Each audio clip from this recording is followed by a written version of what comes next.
There was a lot of preparation, thankfully. It was really kind of digging deep within and playing these scenarios. What happens if like I have a flat tire? What happens if 1,000 miles into this trip I no longer want to go do it? And I just decide to turn around because that happens to a lot of people. You really have to convince yourself that you want to do this, no matter what. And this is where the spiritual part comes in.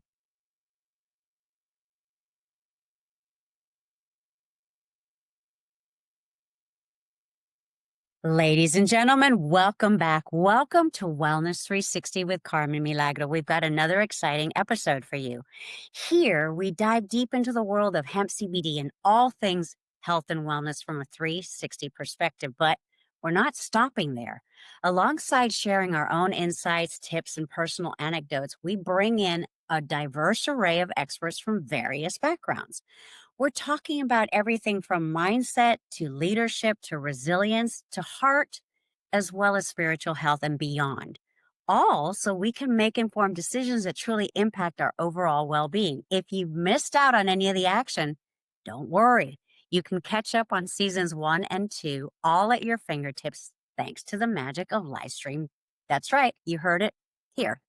The future of coaching is here right now, and you're already in it. You get to kick back, relax, and soak in all the wisdom at your own pace in the cozy privacy of your own home. I love the fact that we have the power to reach thousands of you through these general coaching sessions that are on demand. The future of coaching is here. You're already experiencing it, and I'm excited that so many of you are booking your group and private sessions with me. After all, that's my goal. My personal goal is to reach thousands of people to help them thrive. And our mission for Wellness 360 remains steadfast to present you with general and holistic 360 view of wellness covering everything from hemp CBD to traditional and alternative medicines and different concepts. We're not just scratching the surface. We're delving deep into every angle, every possible perspective that we can. After all, we've got millionaires in our coaching network. So if we have that, you know we're on to something special. But here's the thing. We respect your autonomy. It's your call whether you embrace or reject any of the information that we throw your way. We're all about empowering you to take charge of your health journey. So do your due diligence, do your research, find what resonates or who resonates with you most, because ultimately it's your path to walk and your choices to make. So buckle up, folks. We've got another unique and enlightening episode today. In the first 2 seasons, we've covered dozens of topics from our endocannabinoid system, the divine awakening of spirit, to top aging factors and how life begins at 50, men's health and LSD therapy, and so on. Today, we're going to talk about the mindset, the joys, and challenges of exploring the world.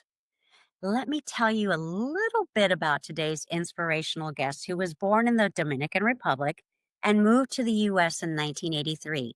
He's a true force to be reckoned with. A graduate of the Naval War College in Newport, Rhode Island, he earned his Master of Arts in National Security and Strategic Studies in 2008. But it's his time on the field that truly sets him apart. Deployed to Iraq during Operation Iraqi Freedom in 2009, he played a pivotal role in managing and distributing fuel across the nation, supporting both U.S. and allied forces. Notably, he made history as the first Dominican Afro-Latino to command a U.S. naval warship, followed by commanding a naval base in San Diego, one of the nation's largest, and clinching the Commander-in-Chief Installation Excellence Award in 2019. There's much more to his naval resume, of course, but his impact doesn't stop there. He's a dedicated member of several boards of directors, including HISPA, the American Latino Veterans Association, and ANSO, the Association of Naval Service Officers. Plus, he's a driving force behind Two Eagles Leadership. It's a veteran and minority-owned professional development consulting company based in Virginia. Now we're going to shift gears a little bit about his background, quite literally. He's also the founder and CEO of the Road Eagle LLC, where his passion for motorcycles takes center stage. He's a certified Motorcycle Safety Foundation rider coach and Harley Davidson Riding Academy coach. And he's not just an instructor, but a very well seasoned rider. He is also a motorcycle safety instructor and an Iron Butt Association long distance and endurance motorcyclist. And they are known as the world's toughest motorcycle riders. He's completed a 5 cross-country motorcycle trips in the U.S., and he had another recent adventure. He's a leader, a true inspiration, and our guest embodies the spirit of exploration. Today, we'll delve into how travel and adventure shape not just your journeys on the road, but our journeys through life. It is a pleasure and an honor to welcome now retired U.S. Navy Captain Roy Love. Welcome to 360. Thank you for your dedication to our nation and for carving out time to spend today with us. Thank you. Oh my God. Thank you, Carmen, for that amazing introduction. I'm feeling a little shameful right now. Like, wow, I didn't deserve all that. It's so good to be here with you. It's so good to see you again. Thank you once again for being a part of the ANSO Western Region Symposium in December. You were amazing and we loved you. So thank you so much for that. Well, thank you. I appreciate that so much. It's I think something that we have in common. I think you and I have had some really wonderful conversations about trying to just help other people and to give back. And it actually it kind of led me to thinking before we get into, the rest of this episode is why did you, why are you here? Why did you accept this invitation? Not everyone wants to be on these types of, podcasts and webisodes and that sort of thing. And that just kind of, that was just a question I had.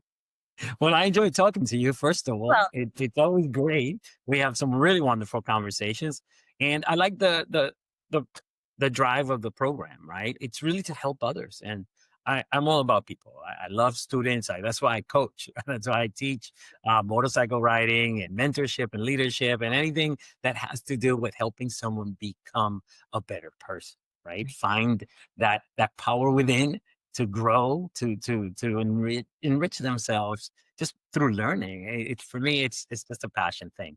So thank you for the invite. And I wanted to be here.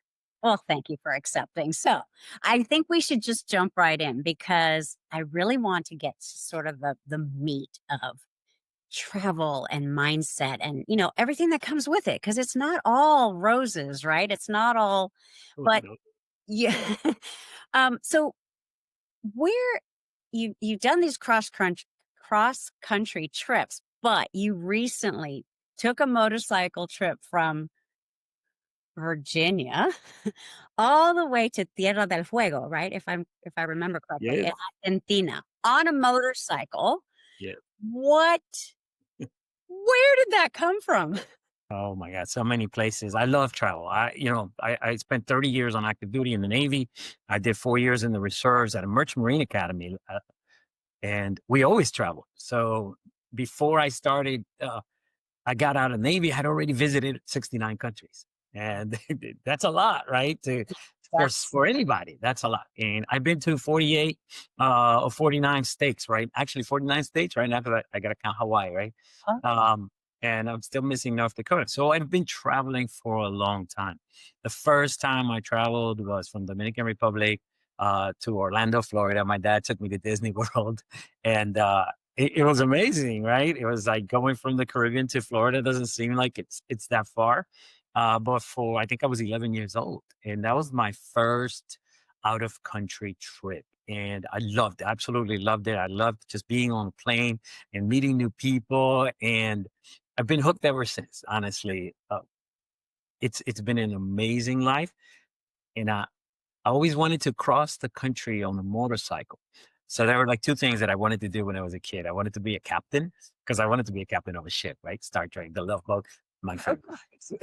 And the other one was ride a motorcycle. You always watch people, especially in the Caribbean. Everybody's got a little moped or a little bike or something like that. Always wanted to do that. Those have been my two real dreams: become a captain and ride a motorcycle. And I got to do both. I watched the Motorcycle Diaries, the Che Guevara movie. Yeah. And honestly, I watched them go through those mountains, those two guys on this motorcycle suffering, right? Right. Freezing. You wanted to do that. I wanted to do that. I did. I wanted to do that. And I said, that was what I think that was the day that I said, oh, I want to do that. Right. I never imagined what it would be like. And I Sure. literally had to retire to be able to do something like that because you can't take 6 months off of work.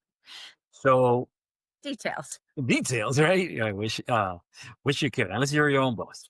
Yeah. But it was always kind of a dream of mine to be able to travel on a motorcycle. I love travel. I'm at 82 countries now because of that motorcycle trip across North Central South America. Wow. And I got to do it again. I'm planning on the next one, right? Europe, Africa. Oh my God. Oh, yeah, sure. I mean, no, I think we relate to that as well. But how do you? Okay, so you're going to take this. How do you prepare? Right? How do you prepare mentally, physically, and of course spiritually? We've got to talk about all of that. Right? It's mind, body, spirit. So I'm meticulous planning. When I retired in 2021, a buddy of mine who went to boot camp with me in 1988, mind you, that was the only time we ever worked together was boot camp, 1988. But those 2 months, we forged this strong friendship. So I'm retiring and I say, dude, let's take a trip. He has a motorcycle in California. And when I lived there, he used to ride with me and up to the mountains, Joshua Tree. We did a few little trips, but this guy's never been on a trip longer than about 300 miles. okay. But as an Iron Butt member, I'm doing 1,000-mile rides in 24 hours, right? And I did a 1,660-mile ride in 36 with only 4 hours of sleep. That's how I prepared myself. I started to join clubs and do things, right? Started to do the long trips. Yeah. Now, mind you, it's the trip to South America was 14,000 miles. So Yeah. 1,000, but But to still, prepare for it, yeah, to prepare for it, we planned a trip across the U.S. My buddy from boot camp flew from California, met me in Virginia. By the time he got here, I'm so meticulous. His bike was packed with all his stuff. All he had to bring was a little bit of his clothing. I mean, preparing for a trip like that requires understanding roads, conditions, wear and tear on your motorcycle and all those things. So I do a lot of that. That's kind of the physical part of it for your gear, your equipment. Right. And for yourself, I know if I'm going to sit on a motorcycle for 6 to 8 hours a day, my back better be ready. sure. So you do a lot of smaller trips, shorter trips, 2-day trips, 3-day trips. The trip across the U.S. was 31 days. We did 10,000 miles. And we wanted to cross Canada, but we couldn't because of the pandemic.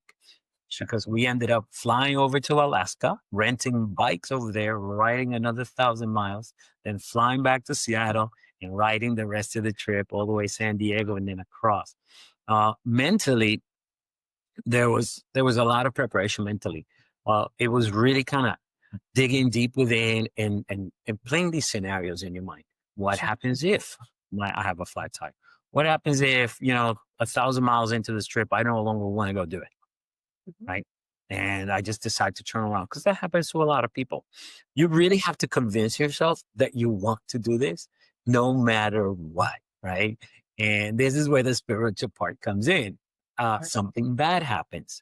Do you turn around or not? Or do you keep going?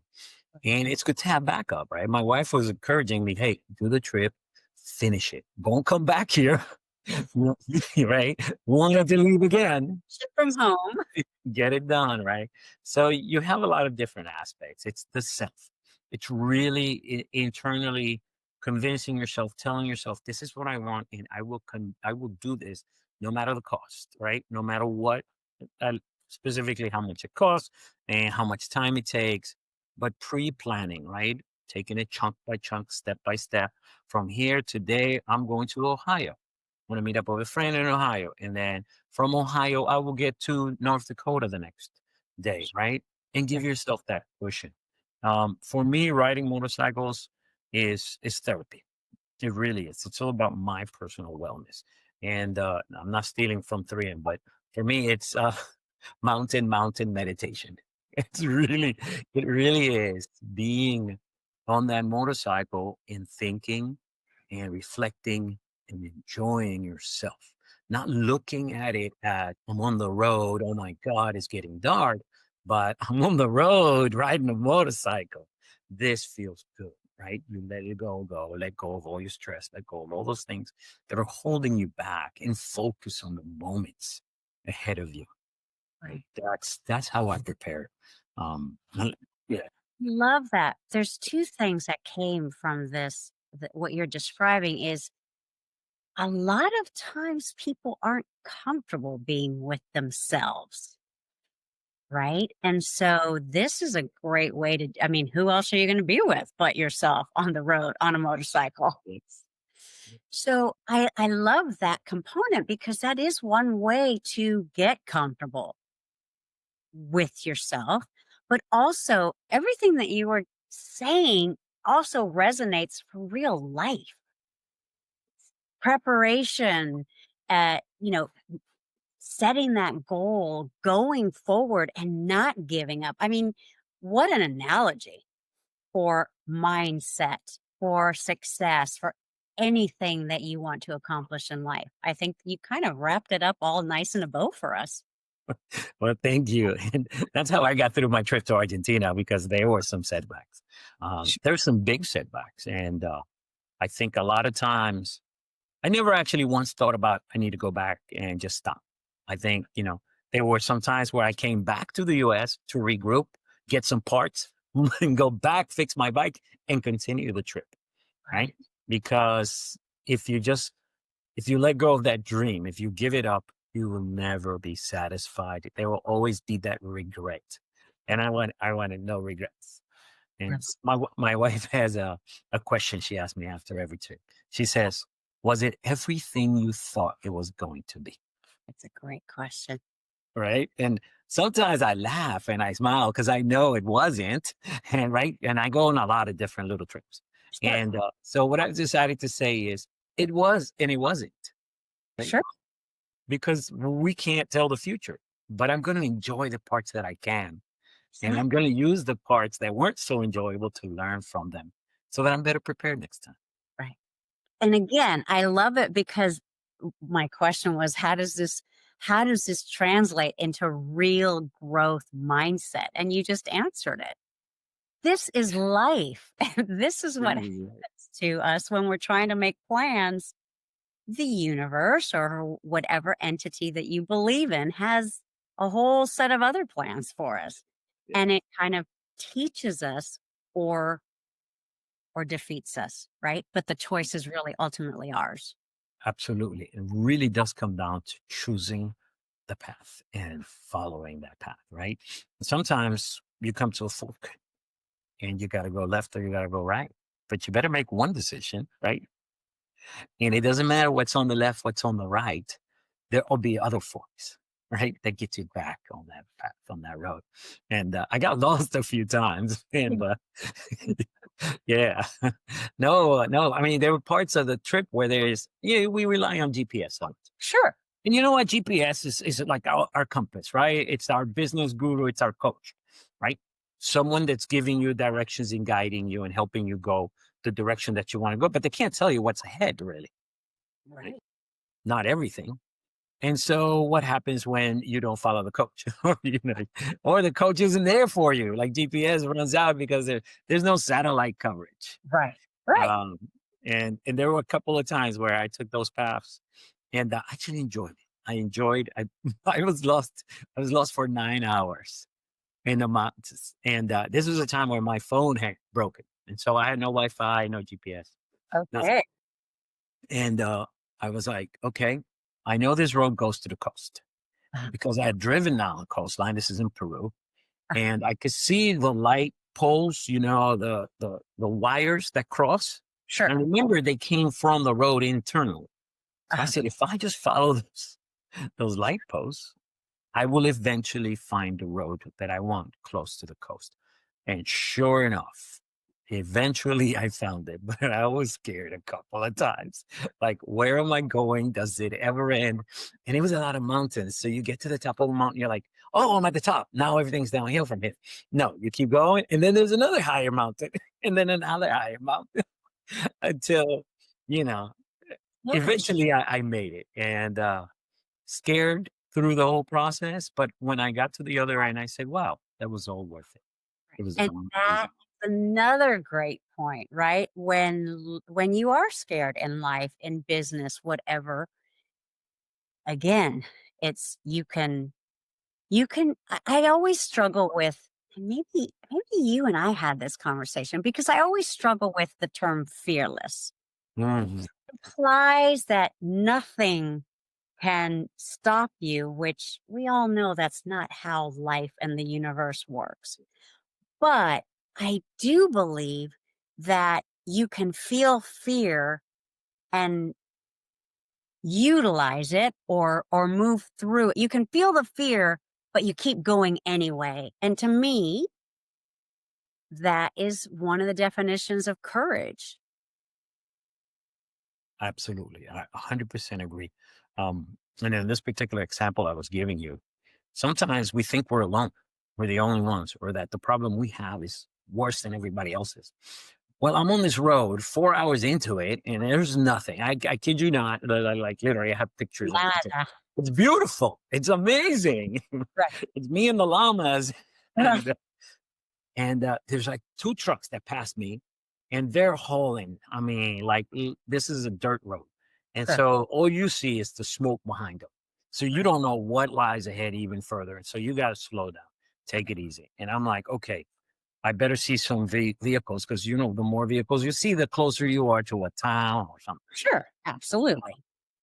I see nothing, and I think I remember 4 or 5 total vehicles.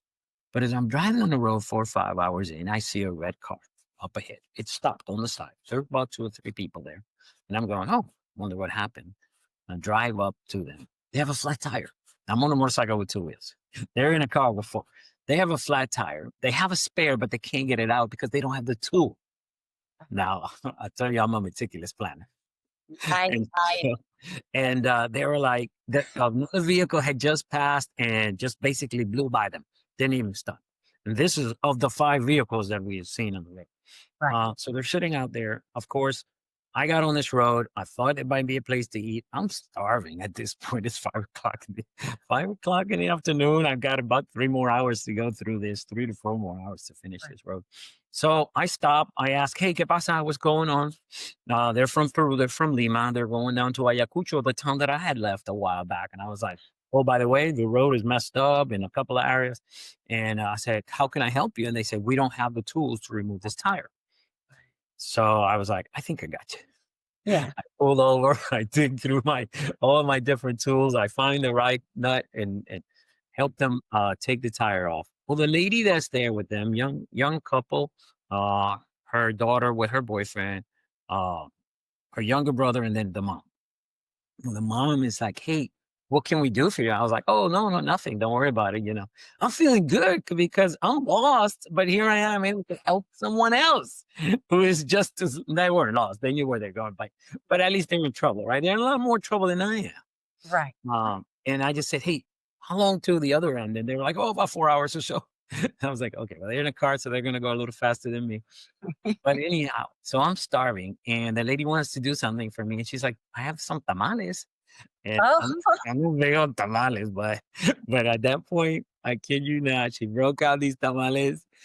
They were the best tamales I have ever had in and there you have it. the This universe is good.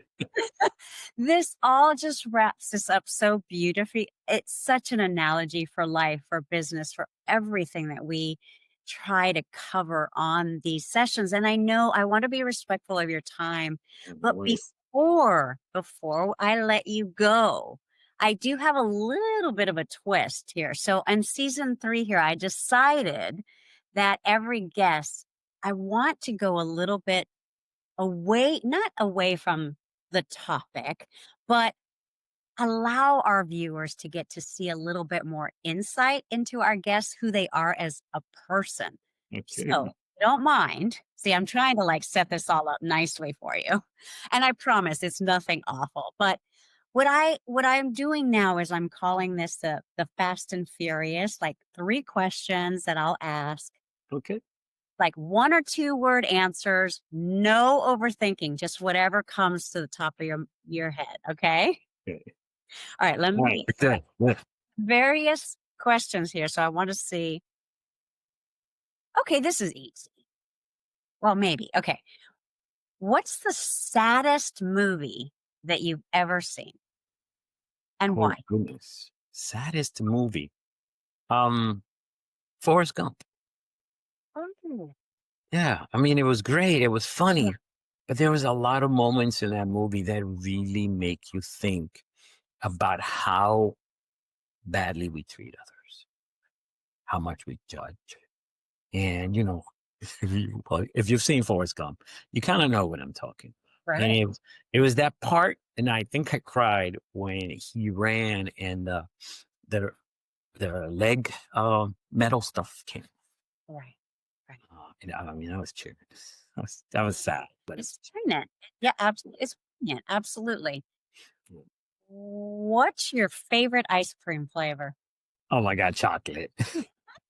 Although Something something else we have in Rocky common. Road, Rocky Road. I was just Um, gonna say. but in Peru, I had charcoal coffee. I mean, charcoal ice cream. Yeah, it Oh, was. Oh, it was amazing. It was incredible. So, yeah. yeah, I've never heard of that. Okay, I'm gonna have so to look into I that. gotta try that. Okay. All right. Now, the third and final question. Obviously, you have your family, your beautiful life in Virginia, but if you could live anywhere else in the world, where would you live? I'd go home, the Caribbean, Dominican Republic. Uh, we have beautiful house down there. Some property my dad left by the river, in the mountains. Yeah, mountain meditation. If I could go to the yard, take my motorcycle with me. Oh man. Go. Well, thank you so much. Thank you for being so open and so receptive to this and sharing this. I just love how everything about your trip resonates and just fits right into real life, real coaching for everyone who's watching. It may have inspired them in some way, helped them in some way. That's the whole reason for this. So before we let you go, if someone wants to reach out to you on anything that we've talked about, anything that you do. You've got leadership consulting, you've got motorcycle riding, you're a coach, you're all these different things, and that you can be to different people. How do they connect with you? How do they reach out and reach you and find you? Where do they find All you? right. The Road Eagle. That's my business, my motorcycle business. I'll teach you how to ride a motorcycle, or you can seek me out on LinkedIn, and we'll talk about life and leadership and all that. So I've been very, very fortunate in my career, and I'm actually opening a business here soon, all related to motorcycling, to the motorcycling world. But it's also kind of a travel clinic. It's helping people make travel plans, right? Especially since I've been to pretty much every country down Right. south. And so there's a lot of nuances about how to travel and what things to take, what not to take, and border crossings if you're going to do it by car, which is very different than doing it by plane. But Roy Love on LinkedIn, or reach out to me at theroadeagle.com. Perfect. Find me on Instagram as at the underscore road underscore eagle, or on Facebook as the Road Eagle. That's my thing. I mean, you can look up my businesses. So once you hit LinkedIn, you'll be able to log into almost those. Perfect. Thank you so much for your time, Captain Roy. I just love our conversations. Thank you, Carmen. And I hope to see you again soon at some point in some event. We'll connect again. And yes, thank you so much. Absolutely. It's been a pleasure. Thank you so much. Thank you. Gracias. Adios. Adios. And thank you to all of you. Thank you for continuing to tune in to, this is what we want to do is we want to help you feel better. That's again, as I mentioned earlier on, that's the premise for Wellness 360. If you found the answer that you were looking for today, that is great. And that makes my day. If you need more coaching, feel free to reach out to me as well. I can be reached at info@davina.store. Remember, your health and wellness decisions, your life, it's always in your hands. You always have options, and you have different resources that you can find through this series of episodes of Wellness 360. Different people come in sharing their expertise, their passion, their life experience, their stories. And every single one, if you notice, wants to help others. That's kind of a common thread that we have here. So that's a wrap for today. I'm Carmen Milagro. This is Wellness 360. For all things Carmen Milagro and Wellness 360, make sure you scan the QR code that's going to be at the end of this episode, or you can go to my websites. You can find me I'm on pretty much all the socials, or at least the basics: Instagram, LinkedIn, etc. Um, that's pretty much it. Until next time, I will see you. This has been Wellness 360. Thanks, everyone.